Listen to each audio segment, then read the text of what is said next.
Mi-mars, Tsingi Pouloulou s'était rendu lui-même à l'Assemblée nationale pour déposer la proposition de loi sur la congolité, dite loi Tchiani.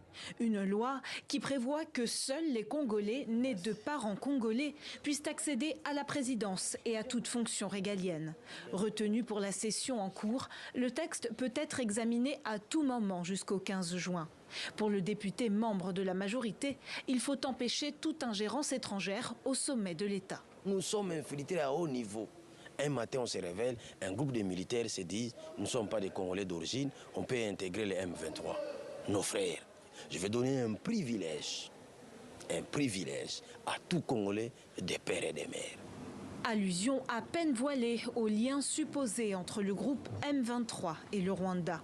Un texte également dénoncé par l'opposition qui craint d'être lésée. Cette proposition de loi vise justement la disqualification de Moïse Katumbi à la course présidentielle et c'est ce que nous trouvons malencontreux et antidémocratique. Si on la prend en elle-même, elle énerve même beaucoup de dispositions de la Constitution et porte des germes même de la division, de la ségrégation, du racisme dans ce pays qui n'en a pas besoin. Autre crainte partagée par certains responsables religieux, la division de la société congolaise.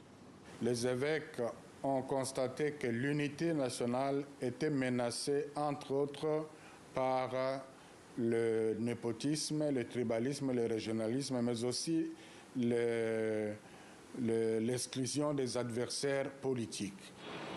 En clair, la candidature de l'opposant métis Moïse Katumbi pourrait être invalidée si cette proposition de loi est votée et promulguée cette année. Accusé de complot par les uns et de laxisme par les autres, le gouvernement plaide l'exercice démocratique, mais tacle néanmoins le projet. La démocratie, fort malheureusement, nous impose de laisser exprimer toutes les opinions, y compris sur des sujets pour lesquels nous ne sommes pas d'accord. Et les sujets portés par M. Tchiani en est un.